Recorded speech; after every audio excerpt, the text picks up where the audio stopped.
We're investing $200,000 in this fiscal year to be able to start the work of having Dr. Axworthy examine the prospect of rail relocation and to talk about how our upcoming decisions around infrastructure and capital investment can be informed by these plans.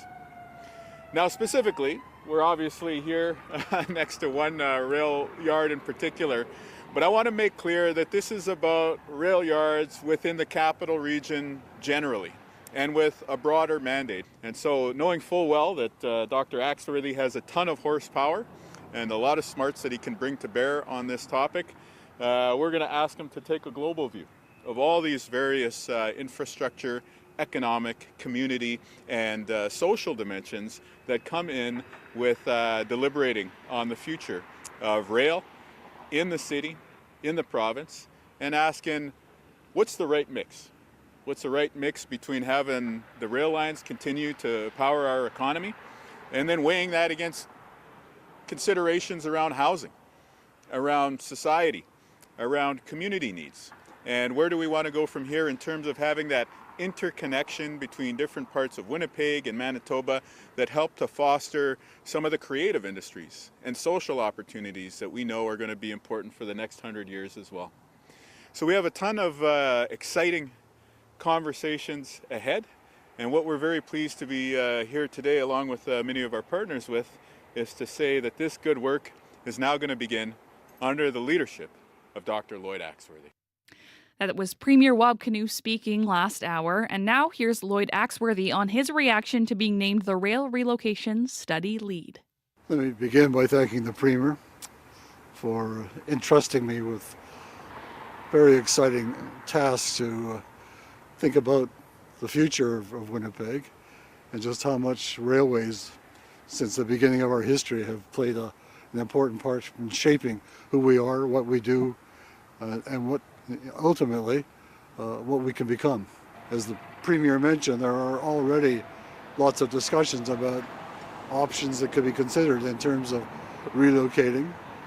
I sort of trace my history back to the fact that as a kid growing up in the north end of Winnipeg, I used to walk across the Arlington Bridge every Sunday from where we lived on Manitoba Avenue to where my grandparents lived on Alverstone Street to have Sunday dinner, and I just I guess maybe became enamored by the whole idea of a railway. And I've had the family connections. My father worked for the CN at one point, and all my family up in Saskatchewan. There's just a lot of railway blood in my veins. And I think that we can look to be enhancing the role of this city as a major sort of element in the supply chain of Canada and be able to provide a real stimulus for growth and for development. That was Lloyd Axworthy, the newly appointed study lead for the rail relocation feasibility study. Next, we'll hear from Mike Pyle, who is the chair of the Business Council of Manitoba. We have long been committed to rail rationalization, and we believe this study will begin a transformational conversation on the future of Winnipeg and Manitoba. As a trading province, rail is critical to our future. Finding the most efficient and green options to get our goods and commodities to market is a key to our exploiting our logistical advantages. In addition to the trade transportation impacts, the issues of community safety, social and economic development, and reconciliation opportunities are boundless. There needs to be a collective effort of all levels of government, the railroads, the private sector, and community stakeholders to explore the feasibility of this vision. Collectively, we can improve on our strength as a logistics hub and move to a more efficient and environmentally sustainable transportation system while vastly improving our city on every level. The Business Council of Manitoba is proud to partner in these efforts. That was Mike Pyle, chair of the Business Council of Manitoba. Completing the study is expected to take 2 years, and you can read more on this story on our website at cbc.ca/Manitoba.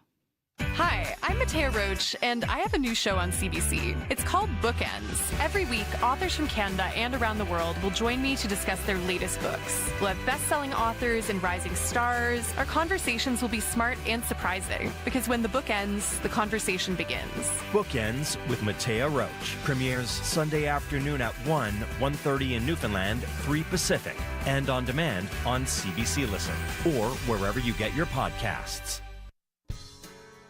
You're listening to Radio Noon. The time is just 14 minutes after 12 o'clock here on CBC Radio 1, 89.3 FM in Winnipeg, 97.9 FM in Brandon, and everywhere on the CBC Listen app, as well on our YouTube live stream. I'm Chloe Friesen. Thank you so much for joining us. Still to come on the show, watercolor paintings that are so realistic they could be photos. We'll hear from a pair of Manitoba naturalists who are working on a book to show the unpublished work of entomologist Norman Kiddle. That conversation coming up here shortly on Radio Noon. And of course, our call-in conversation starts just after your 12:30 news. The topic today is finding a doctor in Manitoba. What has that process been like for you? Do you have a family doctor? What challenges have you had in finding one? How long have you been on a wait list? We want to hear from you.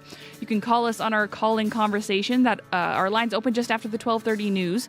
Our guest today is the president of Doctors Manitoba, Dr. Randy Guzman. And if you want to already send us a message, you can text us at 204-588-7355. We will read those messages during the call-in conversation. A quick look at our forecast here in Brandon today. A mix of sun and cloud, wind becoming south 30, gusting to 50 early this afternoon, a high of 12. In Winnipeg today, a mix of sun and cloud, wind becoming south 30, gusting to 50 early this afternoon, and a high of 9 degrees.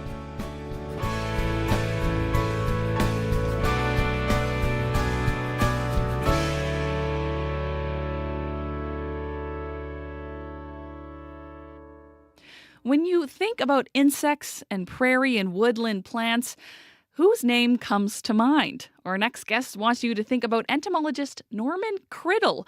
Back in the early 1900s, the Department of Agriculture published more than 100 of Kiddle's watercolor paintings of farm and garden-related plants.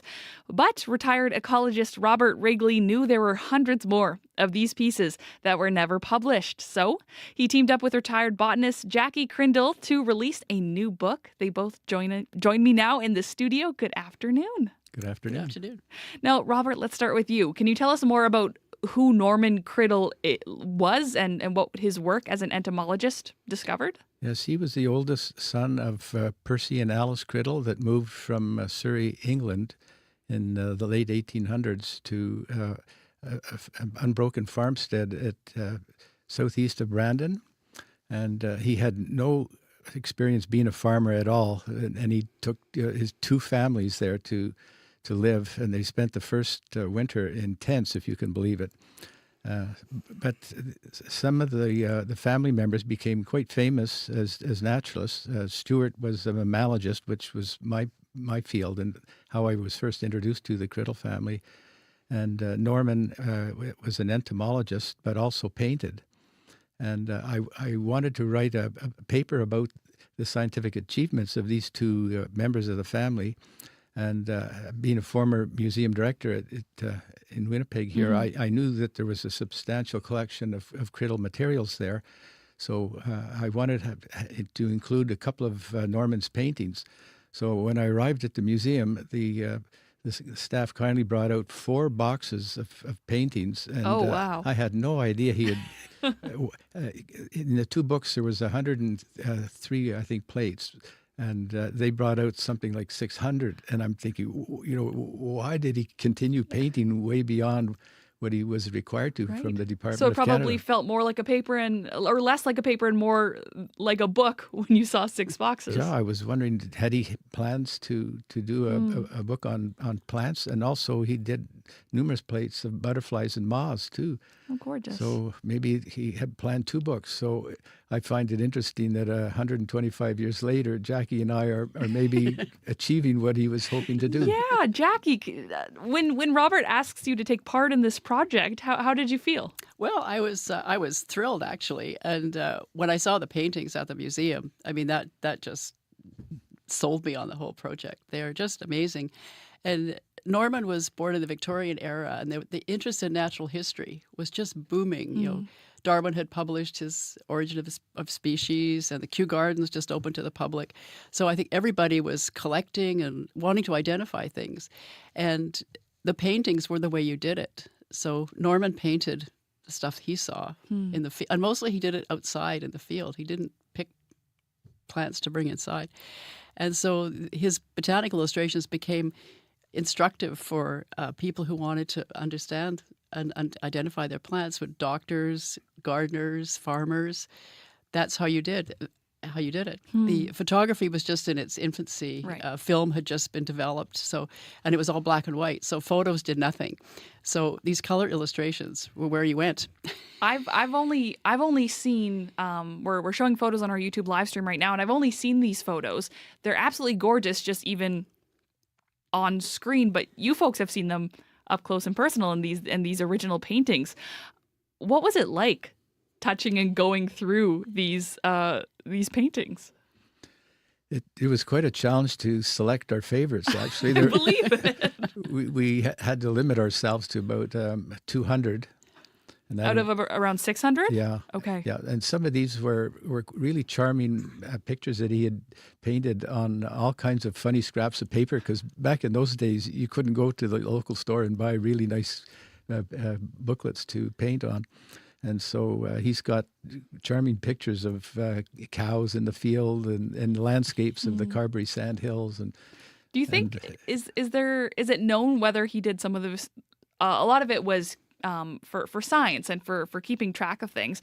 Was any of it? Does it look like it was done just for fun when you look at these photos of cows and stuff? Yeah, especially the earlier ones. And there's actually a full page of cartoons with little grasshoppers and other little animals talking to each other. So I just hope we can include some of these other ones, because it gives such an idea of what he was like as a youngster. His personality. Yeah. Now, Jackie, how would you describe how realistic these watercolor renditions are for the time? Oh, they're realistic today.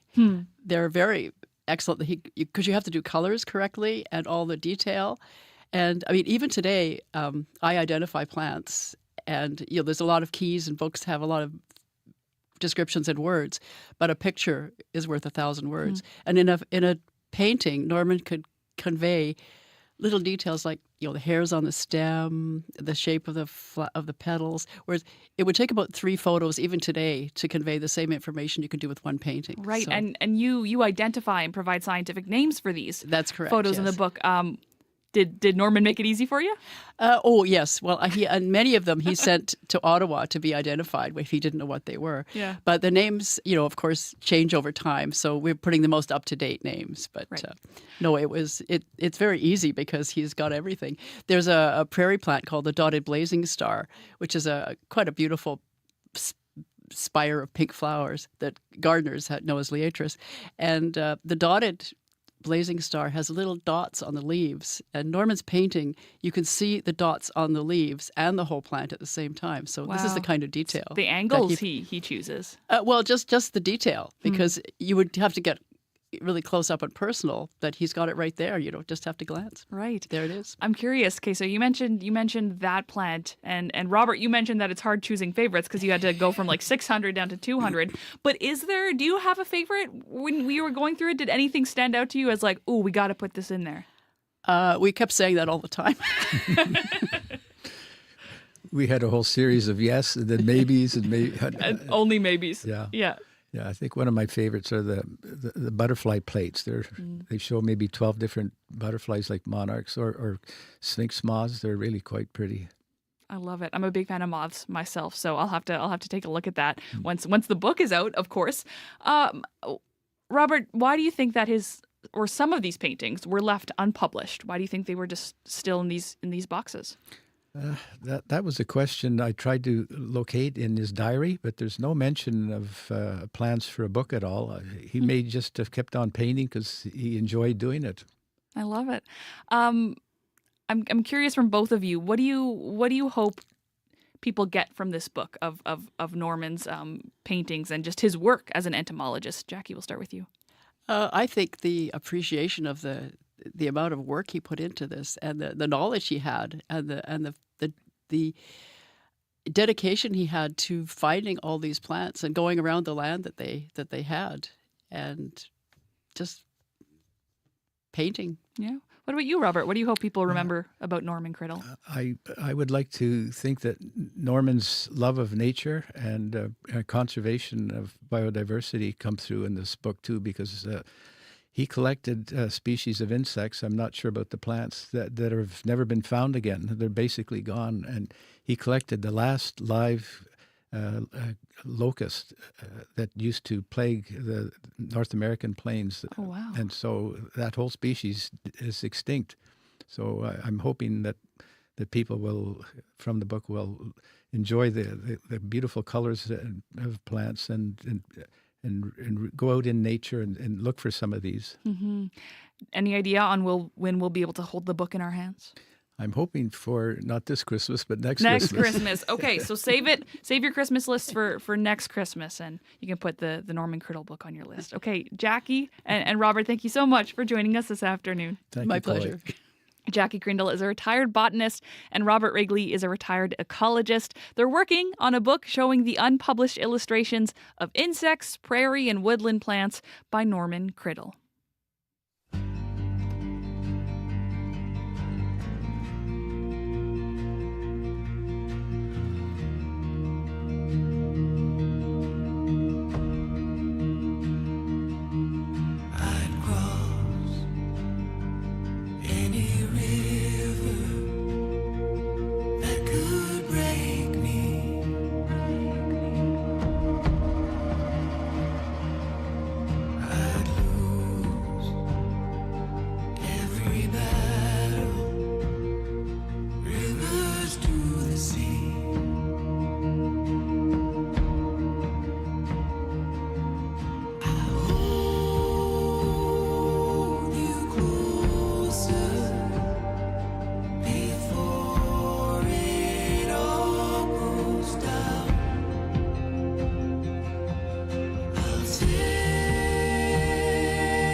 That's husband and wife duo Burnstick with Closer.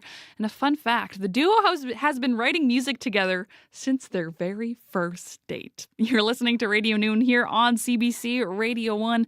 I'm Chloe Friesen. Thank you for tuning in. Now coming up on the show just after our 12:30 news, it's our call-in conversation.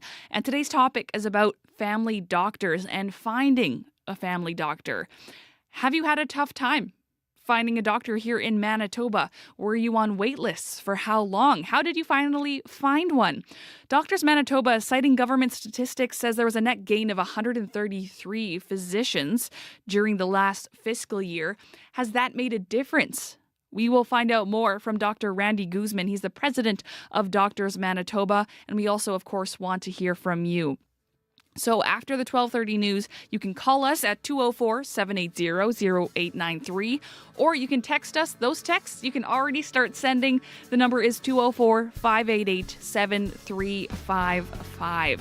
Looking forward to that conversation and hearing from you coming up here on Radio Noon. But first, it's time for your CBC local news. This is CBC News. At 12:30, we're at 6 degrees with mostly clear skies over downtown Winnipeg. Good afternoon, I'm Matt Humphrey.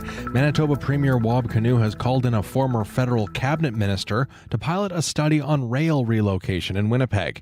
Lord Axworthy will head up the group, which will look at the safety, security, and development potential of moving the rail lines.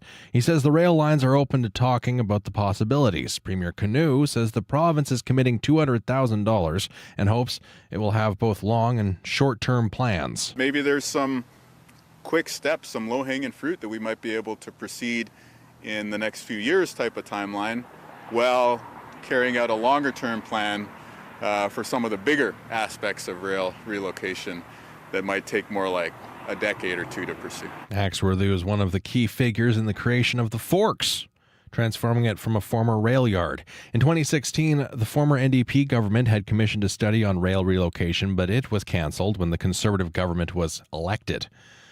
Prime Minister Justin Trudeau has leveled new allegations against the Indian government. He says diplomats were involved in a campaign of violence. This includes clandestine information gathering techniques, coercive behavior targeting South Asian Canadians, and involvement in over a dozen threatening and violent acts, including murder. 6 Indian diplomats have been ordered to leave Canada. India has responded by kicking out 6 Canadian diplomats.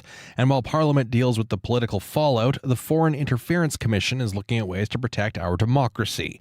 Janice McGregor explains. Now it's all the more clear that Justice Marie-Josée Ugg's inquiry is not simply doing a post-mortem on past elections, but grappling with a fundamental crisis in Canada-India relations. The context for this testimony from the Prime Minister's Chief of Staff and his top advisors today is taking on even more urgency, because we know as recently as last week at the ASEAN summit, the Prime Minister was meeting with Modi, urging him to cooperate and waive diplomatic immunity for the 6 individuals that Canada sent home yesterday. The information at this inquiry about Beijing's foreign interference attempts has been more specific, in part because we've had media leaks of intelligence reports putting it into the public domain. When India has come up, the specifics have often been vague, citing national security concerns. But even if we can't hear it all in public, the UGG Commission is, we're told, probing India's behavior behind closed doors. Janice McGregor, CBC News, Ottawa. And meanwhile, federal NDP leader Jagmeet Singh is calling for an emergency meeting of the Public Safety Committee. Singh says it's time to look at potential steps to keep Canadians safe. Singh calls the reports of crime with alleged ties to the Indian government, quote, deeply disturbing. And that's your CBC News from Winnipeg. For news anytime, go to cbc.ca/Manitoba. Thank you very much, Matt. Back soon. That's CBC's Matt Humphrey. I'm Chloe Friesen, filling in here on Radio Noon. Wendy Parker is our show director, Dylan Longhurst, our show technician, and Kevin Ipatebo is producing our YouTube live stream this afternoon. There's his little peace sign for you. And we've got Riley Laychuk, weather specialist, back in the studio. Riley, I saw something this morning. Yes. I saw frost this morning. Let me just step back for a moment. Okay. And just say that, boy, oh boy, did I plan for a week of vacation because it was so nice last week. I feel like as a weather specialist, you have the inside scoop on when to take those vacation days. I know how to pick my weeks, You I guess. do. I got a solid few days of shorts weather in and some relaxing on the balcony. Beautiful. So. Well, welcome back. We're happy to have you back. And a now reality that check. There's frost. Now the reality check starts to set in. Yes, our first sort of widespread frost of the season across much of southern Manitoba. Down to -2 downtown this morning, -7 in Portage, -6 in Brandon first thing this morning. So certainly feeling that fall chill as we get into mid-October here. A little bit warmer toward the north. We did see a little bit of cloud cover. So +2 overnight last night in the Pas and -2 in Thompson. Temperatures at the moment still struggling a little bit, but a little bit closer to seasonal for this time of the year. 6 in both Gimli and Winnipeg right now. Kenora is at 5, 7s in Melita and Brandon at the moment. So single digits, something that is a little bit more seasonal for this time of the year. And we're seeing just a little bit of cloud cover kind of move west to east across the province. So I'm calling it a mix of sun and clouds, mainly sunny toward the later afternoon for most of us, though, across much of the province. Ridge of high pressure sets in that really clears us out for the next few days at least. We don't have a lot to talk about really for the next several days, aside from we're looking at mainly sunny skies. There's a little bit of instability later Wednesday into Thursday that'll move through northern Manitoba, bringing a fairly good chance of showers early through the morning hours Thursday for places like Flin Flon, Lynn Lake, Thompson, Shamattawa along the Hudson Bay coast. Very short-lived. But what we will feel, especially as we see that high pressure setting in for the next couple of days, a little bit of wind, south 20 gusting to 40 through the afternoon hours today. Could see some gusts even up to 50 through Westman, dying off through the morning hours, and then generally looking at south winds 20 gusting 40 throughout the day on Wednesday. Mainly sunny skies, though. 12s and 13s for the most part through Westman, 9 to 11 degrees to the Red River Valley, 8s and 9s through northern Manitoba as well. And we're looking at that kind of continuing through the next few days. 15 for Wednesday, 19 for Thursday. Then I've got us sort of around that 15-degree mark as we head through the weekend. Well, thank you, Riley. Yeah, and welcome back. Yes. I'm glad to be back. Because now you get to be inside, escaping the frost. Yes, exactly. Very smart. That's CBC weather specialist Riley Laychuk. And now it is time for our call-in conversation here on Radio Noon. This is when we want to hear from you today. Our question is, have you ever had a tough time finding a doctor? How did you finally find one? Did you have to travel to find it? Did you have to be on a wait list? Doctors Manitoba, citing government statistics, say there was a net gain of 133 physicians. That's a net gain of 133 physicians. That was during the College of Physicians and Surgeons of Manitoba's last fiscal year. But has that increase helped you find a doctor? Or are you still struggling to find a physician? Our guest today is Dr. Randy Guzman, president of Doctors Manitoba, and we want you to join us in this conversation. You can call us at 204-780-0893. That's 204-780-0893. Or you can send us a text, 204-588-7355. Dr. Guzman, welcome to the show. Hi, Chloe. Thanks for having me. So in the media release last week, you said this is the largest increase in doctors on record. What do you think accounts for this increase?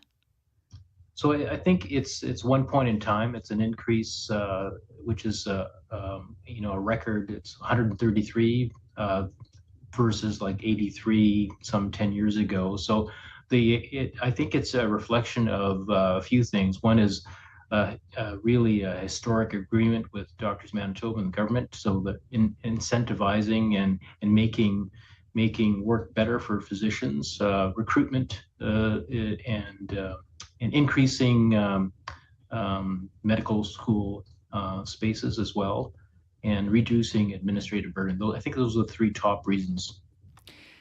Now, does this number of 133, does it fix the province's doctor shortage? No, it's one point in time. I think it's a positive point, but it's versus last year or the years before. Yeah, we were not in a good space. But so I think it's a good point in time. It's an inflection point. It's a positive point, but we're still last in family physicians across the country. We're third last for specialists across the country, second last across in combined family doctors and specialists. So we still have a lot of work to do. Is there a clear reason why Manitoba has trouble retaining or drawing doctors to our province?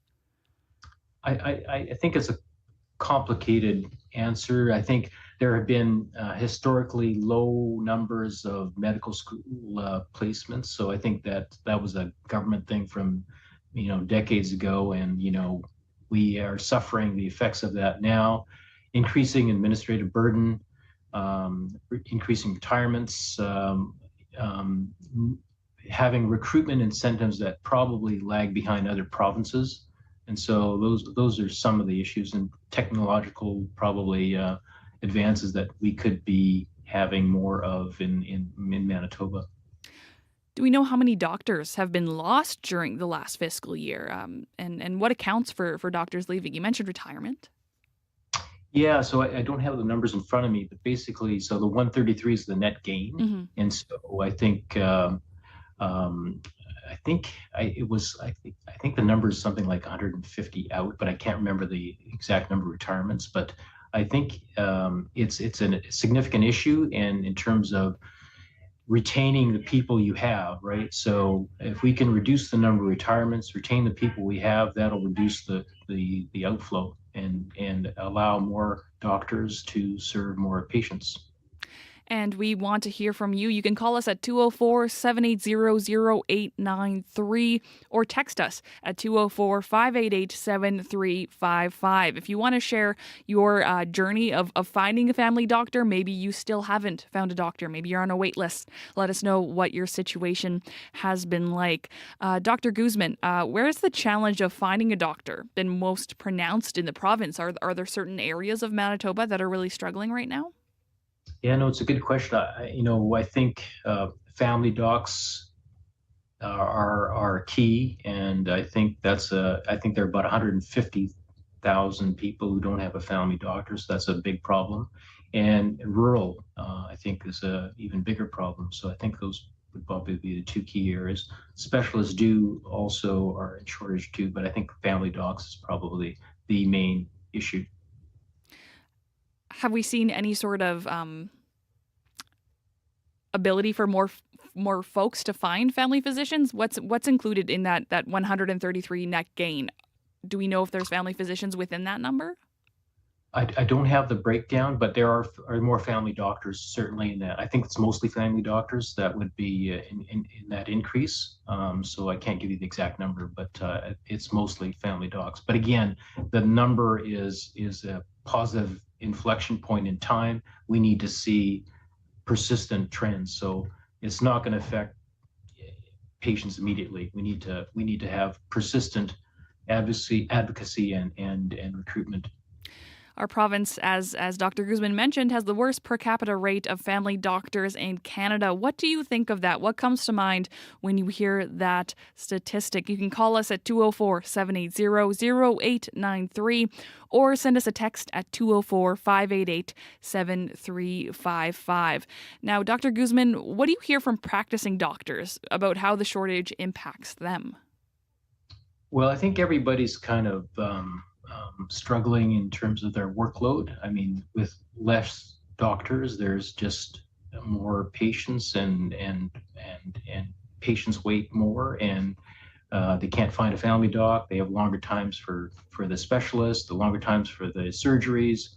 So I think that's the effect. Everybody's kind of struggling, and particularly administrative burden, I think, has increased over the years. What are the risks for both physicians and patients when we are dealing with a doctor shortage in our province? Yeah, it boils down to patient care. And so depending on what kind of care you need, those are the risks. It's really risks to patients' health. Are there any risks with a doctor shortage and doctors having to take on more? Or are you hearing about risks of burnout and people potentially leaving the field? Yeah, I think so. If you look at burnout, the numbers typically are probably around 40 to 50%, which is significant, right? And so doctors are burned out in terms of their workload and because of the shortage and their working conditions. So it is a problem for sure. We want to hear from folks who are tuned into Radio Noon right now. Do you have a doctor or do you rely on walk-in clinics? Let us know how you approach your healthcare right now. You can call us at 204-780-0893 or text us at 204-588-7355. Our guest this afternoon is Dr. Randy Guzman, the president of Doctors Manitoba. And Dr. Guzman, I mentioned walk-in clinics. How does a walk-in clinic fare when we have family doctor shortages? Are we seeing higher wait times?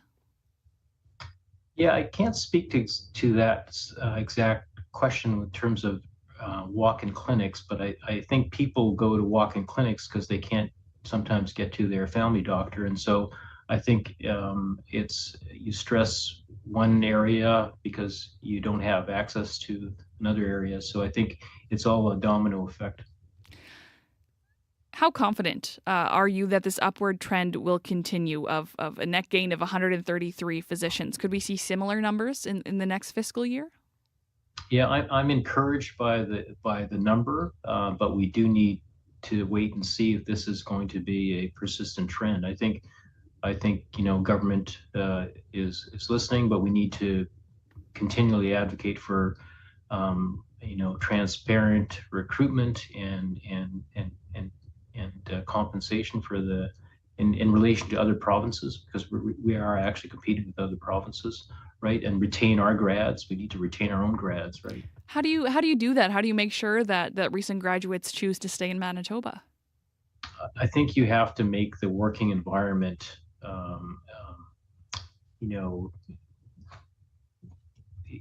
workable for physicians. So work environment so that your burnout is less.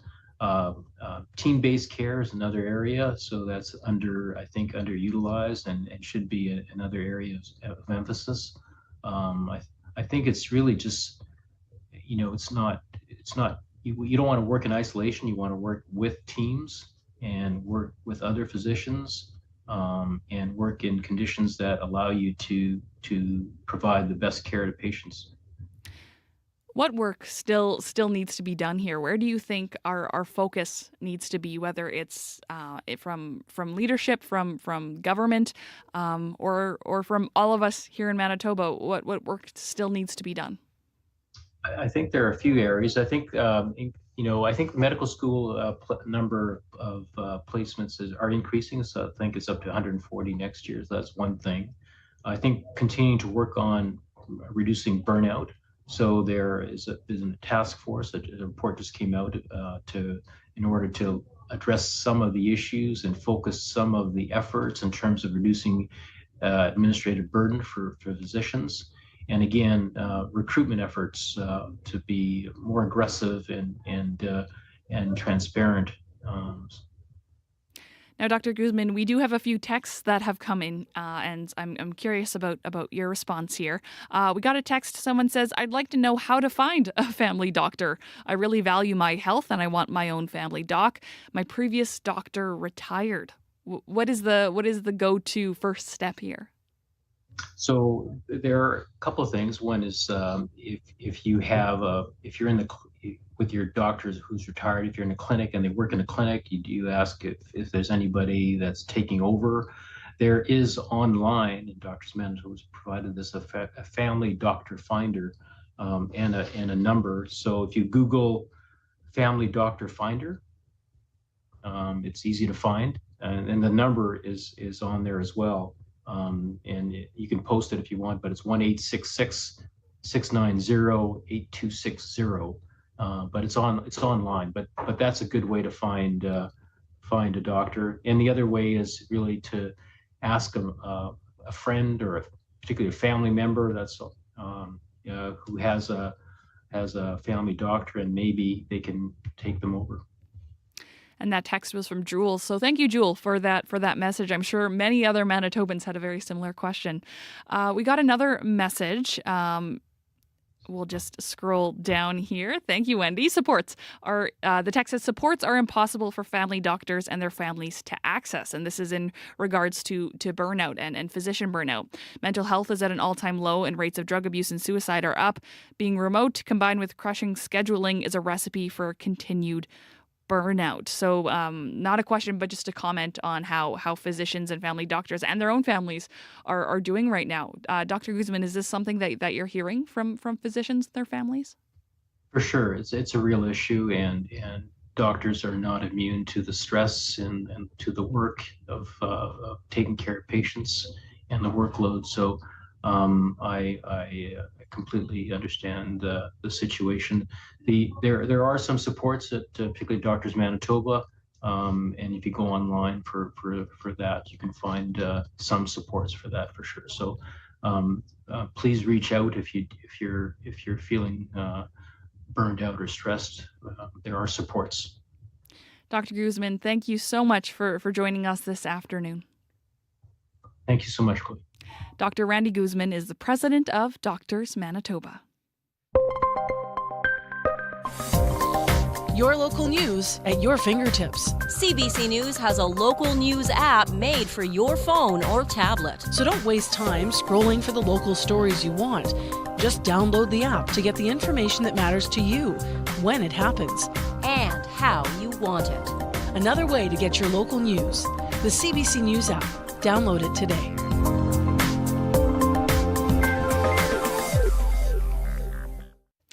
Ten minutes until 1 o'clock here. You're listening to Radio Noon on CBC Radio 1. I'm Chloe Friesen. Thank you for tuning in this afternoon. In Brandon, mostly cloudy right now, 7 degrees. In Dauphin, sunny skies at 9. For you folks in Thompson, mostly cloudy skies at the moment and 5 degrees. Winnipeg, mostly cloudy, sitting at 6 degrees. Here in Winnipeg tonight, we are looking at a low of +4. Wednesday, a mix of sun and cloud, winds south 20, and a high of 16 for Wednesday. Riley Laychuk, our weather specialist, said it's going to be a pretty average week. We're going to see some sun across the province as we head into the week here. You're listening to Radio Noon on CBC Radio 1. The Museum of Nature in Ottawa is currently expanding its horizons a little. 13 artists from across Canada have their winning works on display as part of the David Suzuki Foundation Rewilding Arts Prize. The idea was to bring the concept of rewilding to everyday life, offering a fresh look at nature and biodiversity. CBC's Giacomo Panico dropped by the museum and spoke with one of the 13 winners of the David Suzuki Foundation Arts Prize. Hello, my name is Amber Sandy. I'm a member of Nea Shinanigming, also known as Cape Croker or the Chippewas of Nawash First Nation on the Bruce Peninsula. Yeah. These are my bags that I've created from birch bark and home tanned hide that I've tanned myself. They are the size of a purse? They are the size of a purse, yep. One of them is sort of like just a mixture of a basket and a carry-all bag, and the other is modeled after a Birkin bag, a small Birkin bag. They're both made of birch bark and home tanned hide, both of which I've harvested and created on my own.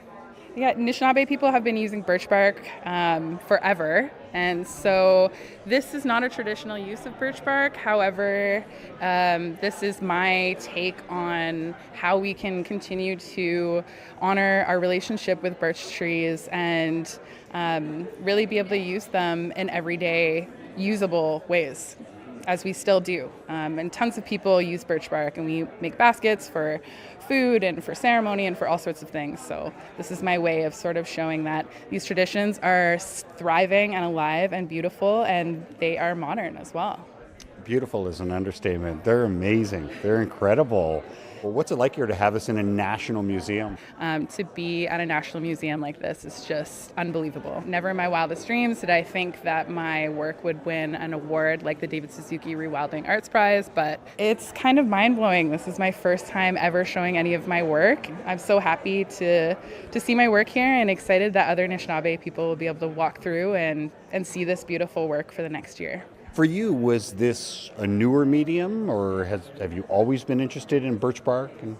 I've always been interested in working with things from the land and learning traditional practices. So birch bark was something I'd always wanted to learn. And I met my mentor, Helen, a few years ago, Helen Peltier from Fort William First Nation. And she really helped to propel me into working with birch bark and making baskets. What is it like working with it?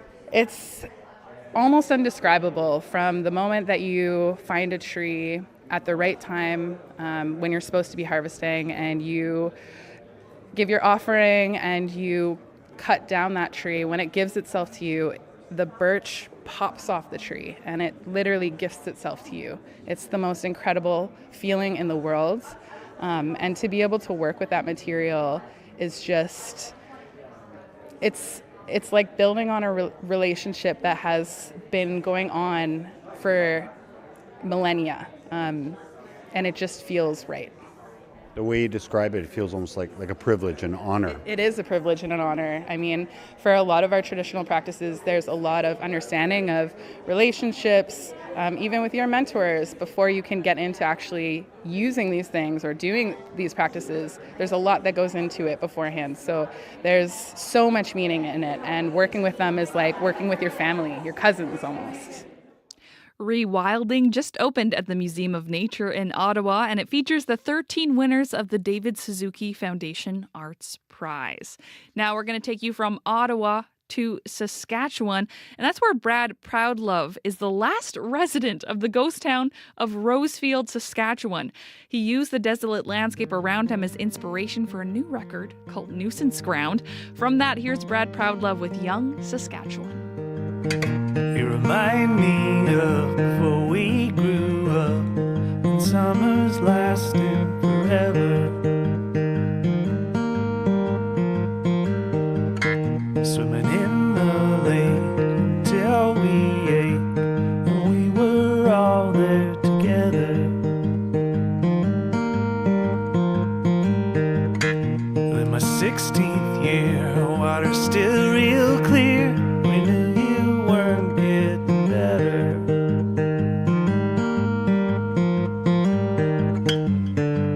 I didn't let him see me cry.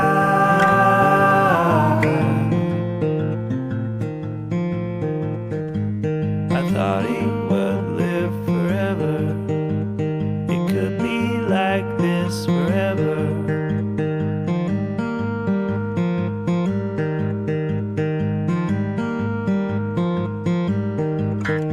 Your family, they looked after me, but mama wouldn't get sober.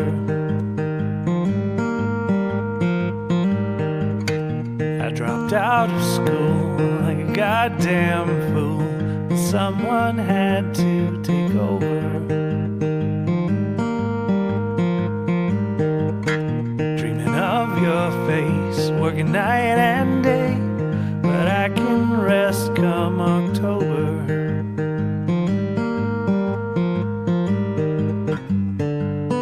And I dreamt that we would go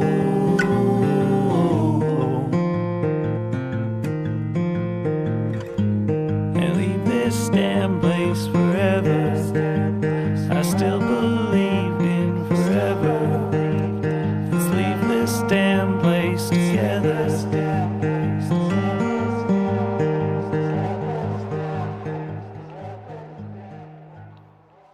From Rosefield, Saskatchewan, that was Brad Proudlove with Young Saskatchewan. His new album, Nuisance Ground, is out now. You're listening to Radio Noon here on CBC Radio 1, and we are coming to the end of our program today, but lots more to come on Up to Speed, starting at 3 o'clock. And Faith Fundal, host of Up to Speed, joins me now in the studio. Good afternoon. Hello, Chloe. On January 6th, a CBC News crew was swarmed by Trump supporters. Ahead of another potentially volatile election, the CBC's Katie Nicholson tracks down one of the people who surrounded her team that day to find out where she stands now. We'll hear more from her. And we're also going to hear more from local singer-songwriter Daphne. We have a full half hour of music and a conversation as well coming up in, I think it's our 4:30 half hour or 4 o'clock half hour. So 4 o'clock. Is it 4 o'clock? That 4:30 says Dylan Longhurst, yes. who knows all sorts of things about music. A fun conversation. Love it. Thank you very much, Faith. Thank you. That is Faith Fundahl, host of Up to Speed. Make sure you tune in to Up to Speed from 3 till 6 this afternoon. Thank you for tuning in to Radio Noon this afternoon. I'm Chloe Friesen. I'll be with you this whole week. Very much looking forward to it. Our technician today was Dylan Longhurst, show director Wendy Parker, and Kevin Nipatebo is in charge of our YouTube live stream. There's the wave. If you don't watch on YouTube, you don't get to see Kevin's excellent waves. So there's your reason to try watching and enjoying the show that way. Thanks for tuning in. We'll talk more tomorrow. Coming up next on CBC Radio 1 is Unreserved.